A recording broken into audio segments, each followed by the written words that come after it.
மக்கள் அனைவருக்கும் வணக்கம். நான் உங்கள் டெல்டாவின் விவசாயி. இந்த பதிவு எதற்காக அப்படின்னு கேட்டிங்கன்னா, நம்ம நாட்டில் படித்தவங்களுக்கு கூட ஒரு விவசாயியோட வலியும், அந்த விவசாயத்தினோட அருமையும் தெரியல. ஸோ அதை உங்கள்கிட்ட ஒரு ஆதாரத்தோட, ஒரு எடுத்துக்காட்டோட உங்கள்கிட்ட நான் அதை பகிரணும்னு நான் ஆசைப்பட்டு தான் இந்த சேனல் ஓப்பன் பண்ணியிருக்கேன். ப்ளஸ் இந்த வீடியோ பதிவும் அதுக்காக தான் போடுறேன். என்னோடய வாழ்க்கையில் சில கசப்பான அனுபவங்களை தான் உங்கள்கிட்ட அந்த பதிவில் நான் சொல்ல போகிறேன். ஸோ நம்ம இன்றைக்கி ஞாயிற்றுக்கிழமை, அதனால் நம்ம நிலங்களை இன்றைக்கி பார்வையிட வந்திருக்கோம். பார்வையிட வந்ததுலேருந்து காலையிலேருந்து மழை தான். நம்மளால் இன்றைக்கி பிளான் பண்ணியிருந்தோம் உரம் அடிக்கணும் அப்படின்னு. அந்த உரத்தை கூட நம்மளால் இன்றைக்கி கொடுக்க முடியல. அந்தளவுக்கு இன்றைக்கி இயற்கை ரொம்ப காலையிலேருந்து மழை இப்போ தான் கொஞ்சம் இதாகிருக்கு. வயல்லையுமே தண்ணி அதிகமாக நிற்கிது. ஸோ அதனால தான் இன்றைக்கி நம்ம வந்த வேலை எதுவுமே முடியலை. சரி, ஓகே. இப்போ நம்ம எதுக்காக இந்த பதிவு அப்படிங்கிறத நம்ம பார்ப்போம். இப்போ நான் எங்களோட குடும்பம் பாரம்பரியமாக விவசாயம் தான் செஞ்சுக்கிட்ருக்காங்க. எங்கள் தாத்தா, அப்பா, அடுத்தது நானும். அந்த விவசாயத்தை விட்டுறக்கூடாது அப்படின்ட்டு நானுமே அதை செஞ்சுக்கிட்டு இருக்கேன். இப்போ நான் மரைன் இன்ஜின் மெக்கானிக்காக ஒரு 13 வருஷமாக ராமநாதபுரம் மற்றும் தூத்துக்குடி மாவட்டங்களில் தான் எனக்கு வேலை. அங்கே தான் நான் மரைன் இன்ஜின் மெக்கானிக்காக இருக்கேன். ஸோ ஓகே, இதை எதுக்கு இப்போ சொல்கிறேன் அப்படின்னு கேட்கலாம். காரணம் இருக்குது, அதனால தான் இதை நான் பதிவு பண்ணுறேன். இப்போ நான் ராமநாதபுரம் மாவட்டத்தில் ஒரு சிட்டியில் வாடகைக்கு தான் நான் குடியிருக்கேன் ஃபேமிலியோட. இப்போ இதில் என்னென்னா, நான் விவசாயம் 2021 எங்கள் அப்பாவுக்கு அப்புறம் நான் பார்த்துக்கிட்டு இருக்கேன். அதாவது எப்படின்னா, நான் ஞாயிற்றுக்கிழமை லீவில் இங்கே உள்ள விவசாயிகளை அப்போ பார்த்துட்டு அந்த ஒன் டே நான் என்னோடய விவசாய வேலைக்காக நான் யூஸ் பண்ணிப்பேன். மற்ற நாளில் இங்கே எங்கள் பணியாளர்கள், அதாவது இங்கேயே எங்களுக்கு பாரம்பரியமாக வேலை பார்க்குறவங்க இருக்காங்க. ஸோ அவங்கள வச்சு நாங்கள் மற்ற நாளில் என்ன பண்ணணும் என்னங்கிறது அவங்க எங்களுக்கு செஞ்சு கொடுப்பாங்க. ஞாயிற்றுக்கிழமை கம்பல்சரியும் நான் செக் பண்ணிடுவேன். ஸோ இப்படி இருக்க காலகட்டங்களில் 2021 நான் விவசாயம் பார்க்க ஆரம்பித்ததுலேருந்து நான் இந்த ரோட்டோரமாக விவசாயிகள் இந்த காய்கறிலாம், வீட்டுக்கு தேவையான காய்கறிலாம் நான் யார்கிட்ட வாங்குவேன்னு கேட்டிங்கன்னா, அந்த ரோட்டோரமாக விவசாயம் பண்ணுறாங்க இல்லையா விவசாயிகள். ஸோ அவங்கள்ட்ட தான் நான் அந்த 2021 வாங்கிட்டு இருக்கேன். அப்படி வாங்குகிற நாள்லேருந்து எங்களுக்கு அவங்க ரொம்ப பரிச்சயமான ஆயிட்டாங்க. அங்கே இருக்கிற தாத்தா பாட்டிகள் எல்லாருமே ஒவ்வொருத்தவங்களும் ஒவ்வொரு விதமான காய்கறிகளை கொண்டு வந்து விற்பாங்க. அவங்க தோட்டத்தில் என்ன விளையுதோ அதை கொண்டு அந்த சிட்டிகள் விற்பாங்க. சரிங்களா? இப்படி இருக்கிற காலகட்டத்தில் ஒரு நாள் நடந்த சம்பவத்தை தான் உங்கள்கிட்ட நான் பதிவு பண்ணுறேன். இப்படி இருக்கும்போது ஒரு ஐயா ரெகுலராக அவங்க வாழைத்தண்டு, வாழைக்காய் ப்ளஸ் அந்த தண்டுக்கீரைன்னு சொல்லுவாங்க, முளைக்கீரைன்னு சொல்லுவாங்க இல்லையா, தான் அந்த ஐயா வாரத்தில் 3லேருந்து 4 நாள் கொண்டு அந்த சிட்டியில் சேல்ஸ் பண்ணுவார். அவர் வெளியிலேருந்து கிட்டத்தட்ட ஒரு 20-25 கிலோமீட்டர்லேருந்து ட்ராவல் பண்ணி தான், ஏன்னா ராமநாதபுரம் மாவட்டத்தில் அந்த காய்கறி ஐட்டம்லாம் கிடையாது, அங்கே உற்பத்தி கிடையாது. கொஞ்சம் கிராமப்புறங்கள்லேருந்து அங்கே விற்பாங்க. அவங்க அந்த ஏரியாவில் விற்பனை செய்வாங்க. அவங்க அந்த பஸ்ஸுலேருந்து அவங்க பறித்த காய்கறிகளை கொண்டு ஒரு 7-7:30 மணிக்கெலாம் கொண்டு அங்கே விற்பனை செஞ்சுட்டு போகிறது வழக்கம். ஸோ இப்படி நடந்துகிட்டு இருக்கும்போது ஒரு நாள் நான் காய்கறி வாங்கிட்டு இருக்கும்போது அந்த ஐயாட்ட ஒரு நபர் அவர் வச்சிருந்த கீரையில் கிட்டத்தட்ட ஒரு 15 கட்டு 20 கட்டு கீரை இருக்கும், அந்த முளைக்கீரைன்னு சொல்லுவாங்க இல்லையா. ஸோ அந்த அத்தனை கீரைகளையும் அவர் பெரட்டி நல்ல கீரை எடுக்கணும் அப்படின்ட்டு பெரட்டி எடுத்துகிட்டு ஒரு 2 கட்டு கீரை எடுக்கிறாங்க. அப்போ ரேட் எவ்வளோன்னு சொல்லும்போது அந்த ஐயா சொல்கிறாரு 20 ரூபா அப்படின்னு. எனக்கு தெரிஞ்சு கீரை கட்டு ரொம்ப நாளாகவே 10 ரூபான்னு தான் இருந்துச்சு.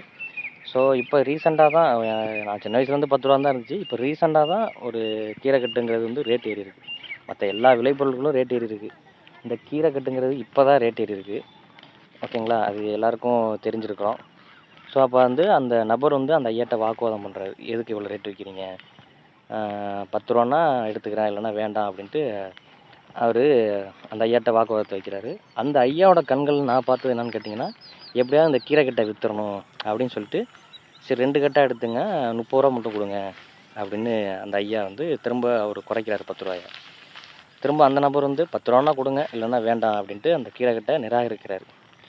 ஸோ அந்த ஐயா என்ன பண்ணுறாங்கன்னா, சரி எடுத்துங்க தம்பி அப்படின்னு சொல்லிட்டு அவர் கேட்ட விலைக்கு அந்த கீரை கட்டை கொடுத்துட்டாங்க. ஸோ அந்த நபர் வாங்கிட்டு போயிட்டாங்க. அந்த நபர் எனக்கு கொஞ்சம் பரிச்சயமானவர் தான். எப்படின்னா பழக்கம் கிடையாது. இப்போ நம்ம ரெகுலராக ஒரு அன்றாட வாழ்க்கையில் சில பேரை சந்திப்போம் இல்லையா.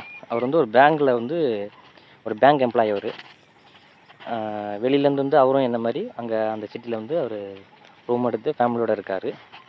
ஸோ அப்படி இருக்கிற பட்சத்தில் அவர் வாங்கிட்டு போயிட்டார். அப்போ அந்த ஐயாவை பார்த்து நான் போய் கேட்டேன், ஐயா நீங்கள் விளைவிச்ச பொருள் தானே, இதை ஏன் நீங்கள் குறைச்சி கொடுத்தீங்க, விருப்பம் இருந்தால் வாங்கிட்டு போட்டோம், இல்லைன்னா இருக்கட்டும் அப்படின்னு இருக்காமல் நீங்கள் ஏன் குறைச்சி கொடுத்தீங்கன்னு கேட்டப்ப அவங்க சொன்ன பதில் வந்து என்னை பல சிந்தனைகளுக்கு உட்பட்டது. எனக்கு மனசுக்குள்ளே பல கேள்விகளை எழுப்பியது. என்ன அப்படின்னு கேட்டிங்கன்னா, அவர் சொன்ன பதில் என்னன்னு கேட்டிங்கன்னா, தம்பி நான் இங்கேருந்து இப்போ நான் 4:30 மணிக்கு எழுந்திரிச்சு இந்த காய்கறிகளை ரெடி பண்ணி இங்கே கொண்டு வரத்துக்கு எனக்கு டைம் ஆகுது. அதேமாரி நான் வந்து இங்கே சேல்ஸ் பண்ணிட்டு போகிறதுக்கு என்னோடய சாப்பாட்டு செலவு, அந்த லக்கேஜ் வண்டியிலேருந்து கொண்டு வந்த அந்த பொருளோட லக்கேஜ், அவரோட டிக்கெட் செலவு இதெல்லாம் சேர்த்து எனக்கு ரூ. 100 150 ஆகும். ஸோ அதுக்கானாலும் நான் இன்றைக்கி அந்த ஏதாச்சும் ஒரு பொருளை நான் விற்கணும். நட்டத்துக்கு போக முடியாதுல்ல. அதுக்காக அந்த டிக்கெட் செலவுக்குனாலும் நான் ஏதாச்சும் பொருளை விற்கணும். வாங்காமல் போயிட்டாங்கன்னா பொருளும் வேஸ்ட்டாக போயிடும் அப்படின்னு சொல்கிறதுக்காக தான் நான் கொடுத்தேன் அப்படின்னு சொன்னார். சரின்னு சொல்லிட்டு எனக்கு இது ஒரு ஒரு வழியாகவே இருந்துச்சு. அதோட நானும் வீட்டுக்கு வந்துட்டேன். அதுக்கப்புறம் கொஞ்சம் நாட்கள் ஒரு 2 மாதம் இருக்கும். 2 மாதத்துக்கு பிறகு நான் எங்கள் கம்பெனியில் வேலை பார்க்குற எல்லோரும் ஒர்க்கர்ஸும் வந்து பேச்சுலராக வந்து மூவிக்கு போகலாம், சினிமாவுக்கு போகலாம் அப்படின்னு சொல்லிட்டு ராமநாதபுரம் மாவட்டத்துக்கு சினிமாவுக்கு போயிருந்தோம். அப்போ வந்து அந்த இன்டர்வல்னு சொல்லுவாங்களே, இடைவெளியில் வந்து அந்த நபரை நான் சந்திக்கிற மாரி இருந்துச்சு. அந்த பேங்க் ஸ்டாஃபாக இருக்கிறவங்க வந்து வீக்கெண்ட் என்ஜாய் பண்ணுறதுக்கு ஃபேமிலியோடு வந்திருக்காங்க.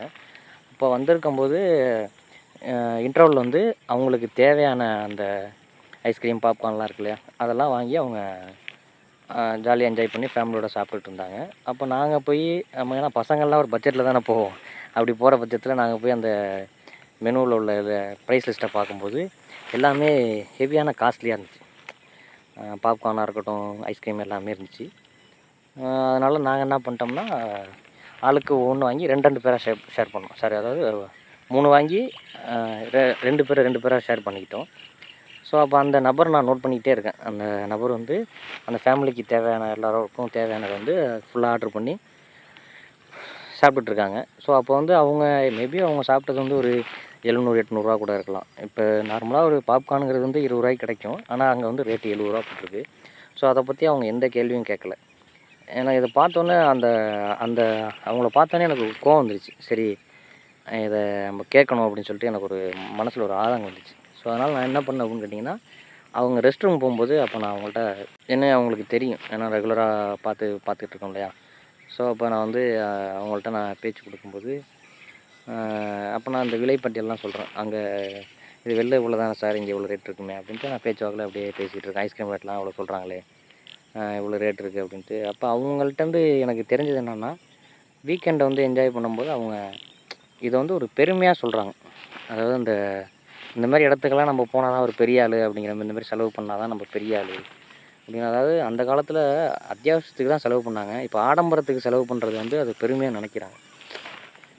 ஸோ எனக்கு என்ன தோண ஆரம்பிச்சிச்சுன்னா, இப்போ ஒரு தேட்டருக்கு படம் பார்க்கும்போது பைக் பார்க்கிங்க்கு அவங்க இடத்துல போகிறோம், பைக் பார்க்கிங்க்கு காசு, டிக்கெட்டுக்கு காசு, ப்ளஸ் வந்து உள்ளே விற்கிற பொருட்களுக்கு வெளியிலேருந்து எந்த பொருளும் கொண்டு போகக்கூடாது. உள்ளே விற்கிற பொருட்களுக்கு ஒன்றுக்கு டபுள் மடங்கான ரேட் விற்கிறாங்க. ஸோ இதை பற்றி யாருமே சிந்திக்கலை. ஸோ அதை அப்போல்லாம் வந்து கவலைப்படாமல் அந்த நபர் வந்து என்ஜாய் பண்ணி சாப்பிட்டாரு. அப்போ லாஸ்ட்டாக நான் ஒன்று கேட்டேன். என்ன கேட்டேன் அப்படின்னு கேட்டிங்கன்னா, அவங்க பேங்க்கில் வேலை பார்க்குற ஸ்டாஃப் இல்லையா. ஸோ அதனால் நான் கேட்டது என்னென்னா, எங்கள் விவசாயிங்கள்லாம் உங்கள்கிட்டே வாங்கி பழக்கப்பட்டாங்க.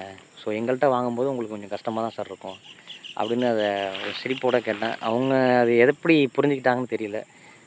அதோட நான் அந்த இடத்த விட்டு நான் நகர்ந்துட்டேன். இப்போ சொல்லிவிட்டு அப்படியே வெளில வந்துட்டேன். ரெஸ்ட் ரூம் விட்டு நாங்கள் வெளில வந்துட்டோம். இது வந்து எனக்கு ரொம்ப நாளாகவே இது என் மனசில் உறுத்திக்கிட்டே இருக்குது.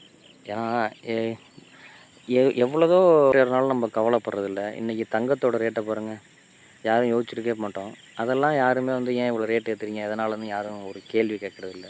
அதோட மோகம் வந்து அதிகரிச்சுக்கிட்டு தான் இருக்குது, வாங்கணும் அப்படிங்கிறது. ஆனால் ஒரு விவசாயி வந்து அவர் வேர்வை சிந்தி அந்த அந்த கீரைக்கட்டு வந்து அந்த சந்தைக்கு வர்றதுக்கு எவ்வளோ நாள் ஆகணும் உங்களுக்கு தெரியுமா? அதுக்கு எவ்வளோ கஷ்டப்பட்டுருப்பார். அந்த நிலத்தை உழுதுலேருந்து கிட்டத்தட்ட ஒரு 30லேருந்து 60 நாள் அந்த கீரைக்காக ஒரு உழைப்பை கொடுத்துருக்கணும். ஸோ அவ்வளோ கஷ்டப்பட்டு தான் அந்த கீரை வருது. அதுக்கு ஒரு விவசாயி ஒரு 10 ரூபா கூட வச்சு விற்கிறதுல உங்களுக்கு அவருக்கு சப்போர்ட் பண்ணணுங்கிற ஒரு இது வரல.